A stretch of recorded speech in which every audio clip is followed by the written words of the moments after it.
Miss হবে না আপনার পছন্দের টিভি শো। দেখুন জি5 অ্যাপে একদম ফ্রি। এই মন্দার শোন তো। হ্যাঁ কত তাড়া।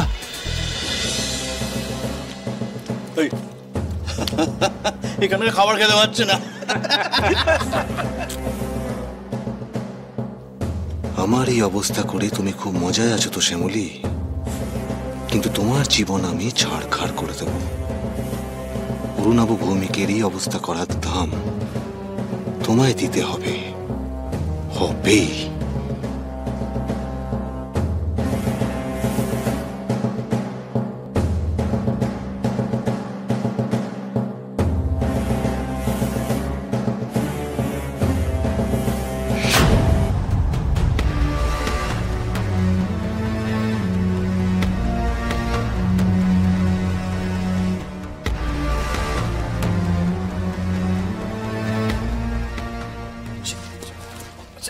এই ভাই, তোমাদের প্রবলেম কি বলো তো? ছোট লোকের দল সব।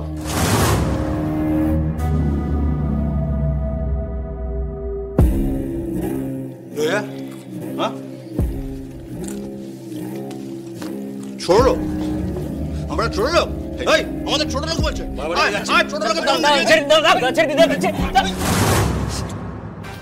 স্যার স্যার স্যার কে কোথায় আছেন স্যার? স্যার আপনারা তাড়াতাড়ি আসুন স্যার, এখানে মারপিট করতে মেরে ফেলছে স্যার।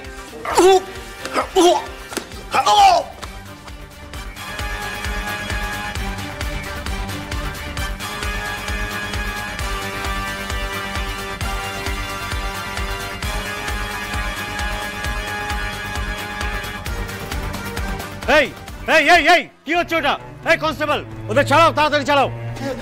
চলো ভুল করে ফেলেছে দাদা, ভুল করে ফেলেছে দাদা, ভুল করে ফেলেছে, ছেড়ে দিন না দাদা। বলবে আর বলবে না, আর বলবে না দাদা, ছেড়ে দিন না দাদা, ছেড়ে দিন না দাদা, দাদা বলবেন না। কি হচ্ছে? মারামারি কিসে? চল চল এদিকে বস এখানে, বস বস। এই চুপচাপ বস, বস চুপচাপ। ছোট লোক বস এখানে বলছে। হ্যাঁ জেলে এসে আবার রোয়াব দেখাচ্ছে। এই একদম চুপ করবি। এই ওকে বসাও ওখানে। বস বস। আর একে অন্য সেলে নিয়ে এসো। আস্তে আস্তে আস্তে।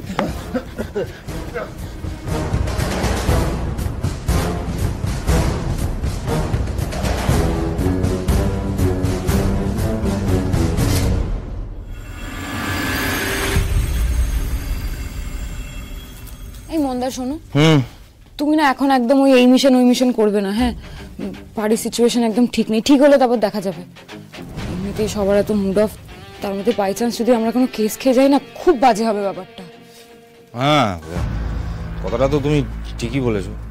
তো ঠিক আছে, যে হুকুম মেরে আকা, আপনি যা বলবেন তাই।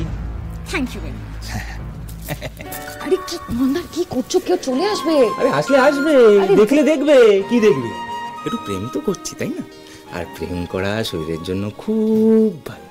এতে মন প্রাণ সবকিছু একদম ফুরফুরে থাকে তাই না? বাহ। আর দেখো, বাইরে কোনো মিশন নাই বা করতে গেলে বাড়িতে বসে একটুখানি প্রেম তো করতেই পারি। বাহ মন্দার চৌধুরী, আজ তো তুই বিরাট মুডে। হ্যাঁ একদম, তা তো আছি।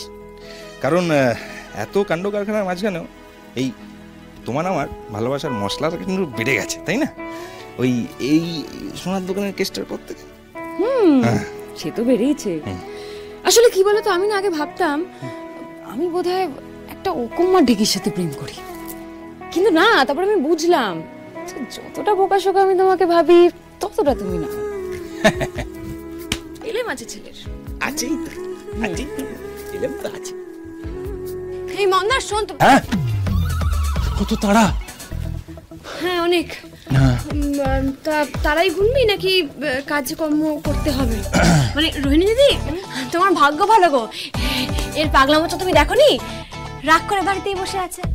তা কাজকর্মে কাল থেকে যাবি নাকি বাড়ি বসে বসে এভাবেই তারা গুনবি? যাবো, নিশ্চয়ই যাবো, কিন্তু রোহিণী তুমি ওকে বলে দাও হ্যাঁ, যে ও যদি আমার ফালতু ফালতু ঝাড়ে তাহলে কিন্তু আমি কোনো কাজে বাজে যাবো না। অন্যায় করবে, ঝাড়বে না, বেশি পাকা। তোমরা সকালে এখানে রয়েছো? ভাবলাম গল্প করতে চলে আসি। অনিকেতকেও নিয়ে এলাম, ওর মনটা ভালো নেই। চল একসাথে বসে করি অনেক দিন। আরে বসো বসো আরে অনিকেতদা বসুন, বসো বসো বসো বসো রোহিণী বসো, আরে বসো বসো। দেখ শ্যামলীদি, আমি ওকে অনেকবার বুঝিয়েছি, আর পারছি না, তুই পারলে ওকে বোঝা। কি হয়েছে? ও খালি এক কথা বলে যাচ্ছে, আমার দাদা খুনি, আমি নিজেকে ক্ষমা করতে পারছি না, আমার মনের ভেতরে একটা অপরাধ বোধ কাজ করছে, প্লিজ। হ্যাঁ কাজ করছে, আমার মনের ভেতরে অপরাধ বোধ কাজ করছে। রহিম এদিকে বসে কি হয়েছে নাকি? আমার দিকে তাকা, তাকা আমার দিকে। আচ্ছা আমি একটা কথা বুঝতে পারছি না, এটার কোনো মানে হয়? তোর অপরাধ বোধ কেন হবে? শোন প্রতিম, চোখের জল না এত সস্তা নয়। দেখ, অরু দাদা তোর নিজের দাদা হতে পারে, কিন্তু ও খুব খারাপ মানুষ। ওর জন্য প্লিজ এভাবে চোখের জল ফেলিস না। হ্যাঁ রোহিণী একদম ঠিক বলেছে। দেখো প্রতিম দাদা, আমি বলি কি, এই মানুষটাকে না তুমি নিজের দাদা মনেই করো না, বুঝতে পেরেছে? তাহলে কি হবে, তোমার কষ্টই হবে না। আমার ওর জন্য কোনো কষ্ট হচ্ছে না মন্দারদা, আমার লজ্জা হচ্ছে। ও যে আমার নিজের দাদা, এটা যতবার আমি ভাবছি আমার ঘেন্না করছে। আমার শুধু নিজেকে দোষী মনে হচ্ছে। কেন প্রতিম দাদা, তুমি নিজেকে কেন দোষী মনে করছো? তোমার সঙ্গে ওর দাদার রক্তের সম্পর্ক রয়েছে বলে? তাহলে কিন্তু আমি বলবো তুমি খুব বড় ভুল করছো। দেখো, ওর দাদা কিন্তু আমাদের সকলেরই খুব নিজের, খুব কাছে। এই বাড়ির প্রত্যেকটা মানুষ ওর দাদাকে ভালোবাসে, কিন্তু আজ ওনার যে পরিণতিটা হয়েছে সেটা ওনার নিজের দোষেই হয়েছে। কিন্তু ওনার কি আদৌ কোনো অনুশোচনা হয়েছে, অনুতাপ হয়েছে? কি জানি, আশা করি জেলে থাকলে ওনার চৈতন্য ফিরবে, অন্ধকার কেটে হয়তো আলোর দিশা দেখতে পাবেন। আর সেই দিনটার জন্যই না হয় আমরা অপেক্ষা করি। তুমি এই কঠিন কথাগুলো কি সহজে বলে দিলে শ্যামলী? আরে কি হলো, এইবার তো একটু হাস। কি হলো প্রতিম দাদা, হাসো। আরে হাসবে यार, ওকে নিয়ে চলো চলো চলো চলো চলো চলো চলো চলো। যাক বাবা, এনার মুখে হাসি ফুটেছে, এতেই আমার শান্তি। তোমরা সবসময় এইভাবে বেঁধে বেঁধে থেকো গো, সবসময় আনন্দে থেকো, জোড়া বাড়িতে সব সময় সুখ বিরাজ করো, এতেই আমার শান্তি। এবার আমি শান্তি মনে কাল সকালে ফ্ল্যাটে যেতে পারবো। মানে কি? কালকে চলে যাবে? ফ্ল্যাটে যাবে মানে? যাবো তো, কালকেই যাবো ফ্ল্যাটে। কালকে মানে? কালকে মানে কালকে না কালকে নয়। এই তুই চুপ কর তো, কাল নয়, পরশু নয়, আজ নয়, কোনোদিনই নয়, এভাবে আমার যাওয়াই হচ্ছে না। আমি নিশ্চিত আমি কালকেই যাব, ব্যাস। তবে হ্যাঁ, এই যে আনন্দের মুহূর্ত তৈরি হলো, এটা আমার খুব মনে পড়বে। আমার নিজের ভাই আমার সঙ্গে যা করলো, নিজের বলতে তার কিছুই রইলো না। রক্তের সম্পর্ক বলতে আর কিছুই নেই আমার, তোমরাই আমার সব। তোমরা ভেঙে গেলে না আমি শেষ হয়ে যাব, তাই কখনো এমনটা হতে দেবে না। সব সময় আনন্দে খুশিতে ভরে থাকবে, বুঝেছো? এবার আমি যাই, ব্যাগপত্র গুছিয়ে নিই। কিন্তু শ্যামলী, আর দেখবো তুই কি করে যাস। জিততে গেছো? হ্যাঁ জিততে গেছো মেয়েটা, বলেছি যাবে মানে যেতেই হবে, ওকে যেতে দেবো না। জি5 ডাউনলোড করুন আর সব এপিসোড দেখুন একদম ফ্রি।